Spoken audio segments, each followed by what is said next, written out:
everyone, welcome back to my channel. I am Anjali and in this video we will do question number 3rd, 4th and 5th of exercise 1.4. Okay, so let's start. Question number 3rd, fill in the blanks. आपको ये fill up से ये complete करने हैं. Okay, इनके ये total 8 parts दे रखे हैं. चलो करते हैं. देखो 369 डिवाइड बाय समथिंग कुछ भी हो सकता है, यहाँ इक्वल्स टू 369. अब 369 को किससे डिवाइड करूँ कि 369 ही आ जाए? 1 से करूँ, क्योंकि अगर इसके नीचे 1 लिख दिया तो सेम ही आंसर आया ना. ठीक है, थोड़ा ऐसे दिमाग लगाना आप लोगों को. ऐसे ही -75 डिवाइड बाय समथिंग कुछ दे रखा है, आंसर आना चाहिए -1. पहली बात तो -1 आना है, यानी कि प्लस माइनस माइनस होता है, यानी आंसर हमारा प्लस में आ जाएगा. ठीक है, आंसर चाहिए 1, तो यहाँ भी 75 ही लिखूंगी ना. 75 1 जा 75, तो 75 से 75 कट होके 1 आ जाएगा. ऐसे ही सी 1 चाहिए मुझे, तो यहाँ 206 है तो यहाँ भी 206 आएगा, दोनों कट के 1 हो जाएगा. पर यहाँ प्लस का 1 चाहिए. देखो ये माइनस है, प्लस माइनस तो माइनस होता है, पर हमें प्लस का 1 चाहिए. पर हमें पता है माइनस माइनस प्लस होता है, तो यहाँ भी माइनस ही आ जाएगा मेरे पास. ऐसे ही next -87 divide by dash equals to 87. अब 87 का 87 ही चाहिए, तो पहली बात तो यहाँ 1 ही आएगा. ठीक है, क्लियर है. ऐसे ही अब आगे 1 तो आ गया मेरे पास. यहाँ ये माइनस का दे रखा है और आंसर चाहिए मुझे प्लस का. तो अगर मैं इसको प्लस ही रखूँ तो प्लस माइनस तो माइनस होता है, पर यहाँ अगर मैं माइनस लगा दूँ तो माइनस माइनस क्या होता है? प्लस. आ गया हमारा आंसर. ऐसे ही ई 87 चाहिए हमें आंसर. या 1 है तो सिंपल सी बात है, यहाँ 87 होगा. 87 डिवाइड बाय 1 87 आ गया. दूसरा माइनस का चाहिए हमें. प्लस माइनस क्या होता है? माइनस, तो माइनस आ जाएगा हमारा ये. ऐसे ही 48 है, पर आंसर चाहिए हमें -1. तो एक तो यहाँ 48 ज़रूर आएगा, क्योंकि 48 से 48 कट होके 1 आ जाएगा. दूसरा अगर मुझे माइनस में चाहिए तो प्लस माइनस माइनस होता है ना, तो हमें ये माइनस का करना पड़ेगा, क्योंकि प्लस वाला तो हमें दे रखा है.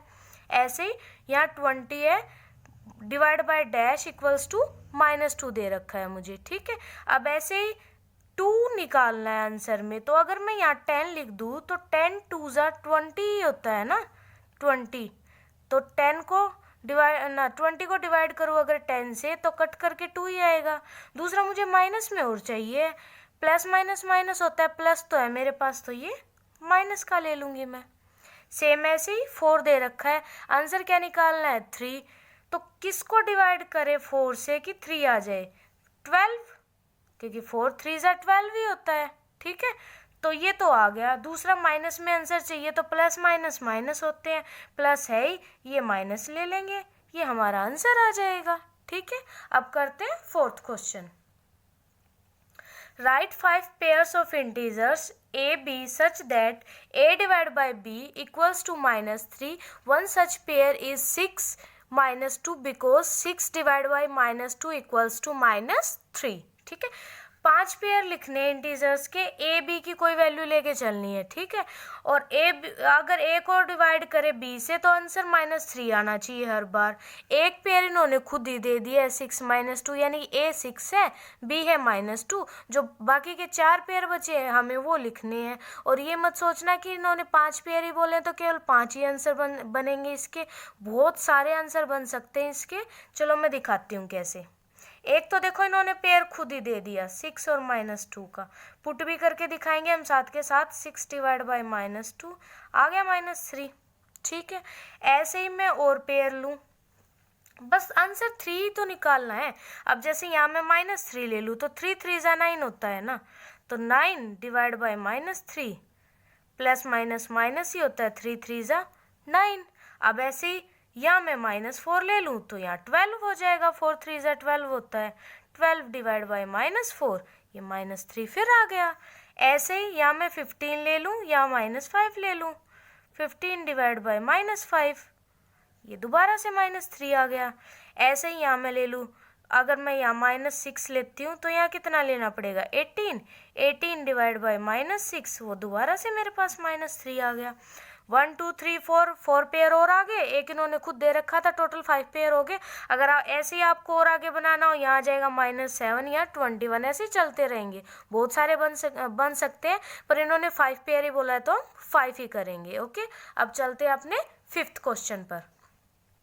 The temperature at 12 noon was 10 degree Celsius above zero. जो टेम्परेचर था 12 नून यानी कि दोपहर के 12 बजे का टाइम है, 10 degree Celsius above zero, zero से ऊपर 10 डिग्री सेल्सियस था, मतलब पॉजिटिव में था ये, ठीक है। If it decreases at the rate of 2 degree Celsius per hour until midnight, आधी रात तक ये हर घंटे डिक्रीज हो रहा है यानी कम हो रहा है 2 डिग्री सेल्सियस पर आवर, ठीक है। At what time would the temperature be 8 degree Celsius below zero, किस टाइम जो टेम्परेचर है जीरो से नीचे 8 डिग्री सेल्सियस होगा, यानी कि जीरो से नीचे की बात कर रहा है, यानी कि -8 डिग्री सेल्सियस कब होगा। एक तो ये पूछ रखा है इसने आंसर में, किस टाइम होगा, ठीक है। दूसरा, what would be the temperature at midnight, midnight में टेम्परेचर कितना होगा, यानी कि आधी रात को 12 o'clock कितना होगा, ठीक है। अब दोपहर के 12 बजे की बात कर रहे हैं, अब रात के 12 बजे की, यानी कि पूरे 12 घंटे के बाद कितना टेम्परेचर होगा वो भी बताना हमें, ठीक है। पहले तो हम स्टार्ट करते हैं कि जो डिक्रीज हो रहा है 2 डिग्री सेल्सियस वो पर आवर है ना, मैं यहाँ लिख दूंगी द टेम्परेचर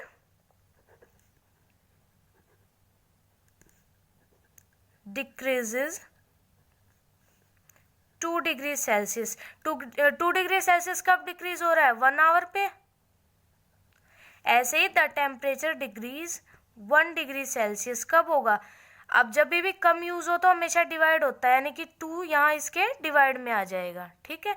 ऐसे ही द टेम्परेचर डिक्रीजेस, अब इन्होंने कितना बोल रखा है कि देखो, अब कैसे पता चले मुझे कि कितना डिक्रीज करना है। देखो 0 मान लो, यहाँ है वो 0 और वो 10 डिग्री सेल्सियस अबोव था, और हम ऐसे ही 8 डिग्री सेल्सियस उन्होंने बिलो बोला है, दे रखा ना, टेम्परेचर है जो बिलो द जीरो, जीरो से नीचे चला गया। तो देखो 10 ये ऊपर और 8 ये नीचे, टोटल ये 18 हो गया ना, तो हमें वो 18 का निकालना है, ठीक है। डिफरेंस 18 हो गया ना, 10 ऊपर है 8 नीचे, टोटल 18 का डिफरेंस हो गया, तो 18 डिग्री सेल्सियस।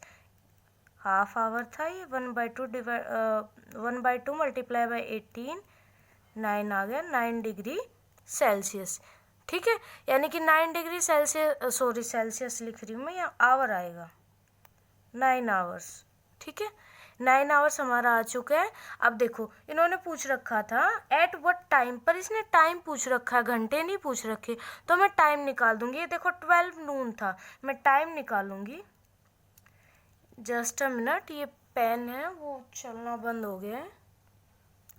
तो टाइम हमारे पास आ जाएगा 12 नून था, यानी कि 12 PM था वो, प्लस 9 आवर्स और ऐड करूँगी मैं उसमें, तो कितना आ जाएगा 21 आवर्स।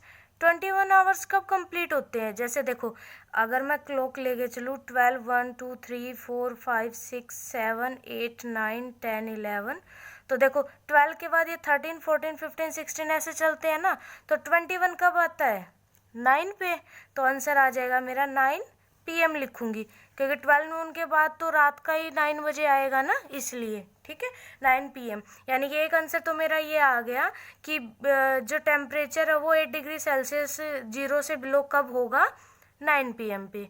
दूसरा उन्होंने क्या पूछ रखा है, what would be the temperature at midnight, midnight में टेम्परेचर कितना है, तो देखो 9 o'clock तक तो हमें पता चल गया टेम्परेचर कितना है, -8 डिग्री सेल्सियस, क्योंकि जीरो से कम है ना, तो मैं लिख दूंगी टेम्परेचर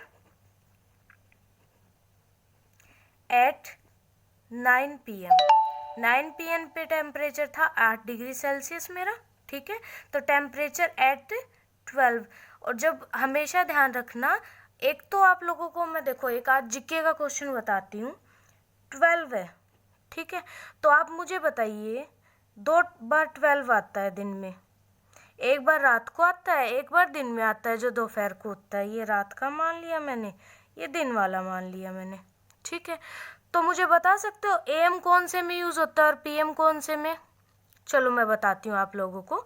जो रात को 12 बजते हैं ना वो हमेशा AM वाले होते हैं, और जो दिन के 12 बजते हैं वो हमेशा PM वाले होते हैं। ठीक है, हमेशा याद रखना, जो ये दोपहर वाला होता है ये PM होता है, और जो सुबह वाला होता है ये हमेशा AM होता है। ठीक है, तो 12 AM पे टेम्परेचर कितना होगा, जो मिडनाइट है, यहाँ आप मिडनाइट भी लिख सकते हो। ठीक है, कोई प्रॉब्लम नहीं है, आप मिडनाइट भी लिख सकते हो। तो देखो -8 था, अब इसमें मैं कुछ ना कुछ डिक्रीज होगा ना, क्योंकि हर बार डिक्रीज हो रहा है पर आवर 2 डिग्री सेल्सियस, तो डिक्रीज होगा तो माइनस का साइन लगा दिया मैंने। 1 आवर पे 2 है, और 9 और 12 के बीच में कितने आवर्स का डिफरेंस है, 3 आवर्स का। 9 से 10, 9 से 10, 10 से 11 और 11 से 12, तो 3 इससे मल्टीप्लाई कर दूंगी। -8 माइनस 3 2 ज़ा 6 आ गया, ये आ जाएगा -14 डिग्री सेल्सियस। तो मिडनाइट को टेम्परेचर कितना होगा, -14 डिग्री सेल्सियस। और -8 डिग्री सेल्सियस कब टेम्परेचर होगा, रात के 9 बजे। ये हमें 2 ही आंसर निकालने थे। ठीक है, अब इस एक्सरसाइज के 2 ही क्वेश्चन रहते हैं रिमेनिंग, वो नेक्स्ट वीडियो में करेंगे। तब तक के लिए इस वीडियो को एंजॉय कीजिए, ज़्यादा से ज़्यादा लाइक कमेंट दीजिए और सब्सक्राइब कीजिए और शेयर कीजिए। Okay, bye bye.